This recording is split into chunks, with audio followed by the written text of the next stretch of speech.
Shalom, saudara kekasih, kembali lagi kita berjumpa pada Selasa 30 Agustus 2022. Kita kembali mendengar kebenaran firman Tuhan bersama-sama dengan judul Kemuliaan Tuhan.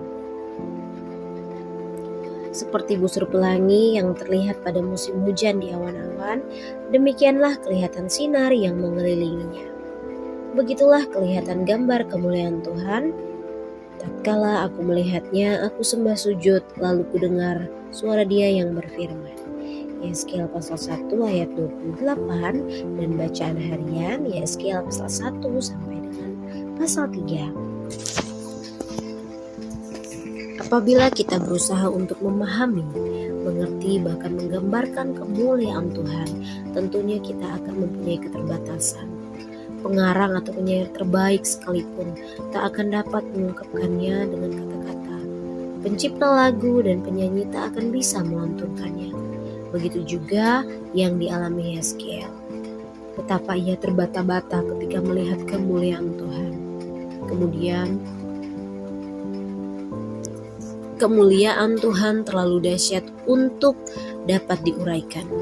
Tidak heran ketika kita membaca upaya Yeskiel menggambarkannya, terutama setelah Yeskiel diliputi kuasa Tuhan, maka ada penglihatan.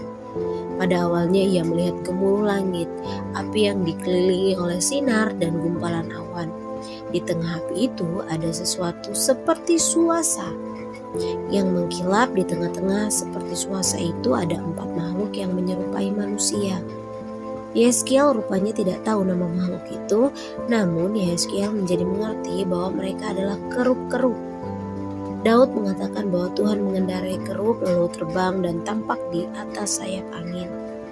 Di samping itu sering muncul dalam kitab-kitab suci mengacu pada kerub dari emas tempaan, pada tutup pendamaian dari tabut perjanjian, dan gambar di tirai kemah suci dan di bait Salomo.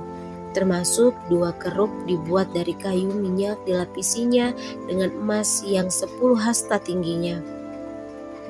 Melihat kemunculan kerubim, maka kita akan mengerti terdapat kemuliaan Tuhan yang besar. Kerubim sendiri memiliki tugas menyampaikan bahwa Tuhan itu penuh kemuliaan.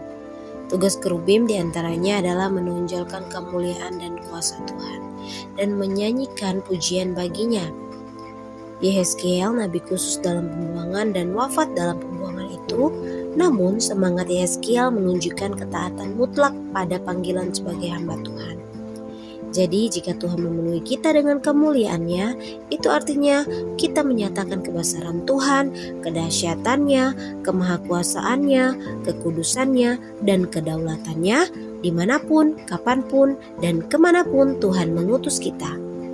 Semangat yang diperoleh oleh Yeskiel tidak lain karena ia melihat Tuhan dalam kemuliaannya. Sebuah penglihatan yang menunjukkan bahwa Tuhan sekali-sekali tidak akan meninggalkan umatnya. Di mana kemuliaan Tuhan itu ada, maka di sana pula lah tanda kehadiran Tuhan. Sungguh Tuhan begitu penuh karunia kepada umatnya. Refleksi, sudahkah hadirat dan kemuliaan Tuhan ada dalam kehidupan kita? Marilah kita belajar merasakan dan mengalami hadirat-Nya, sehingga Tuhan akan memenuhi kita dengan kemuliaan-Nya. Mari kita berdoa.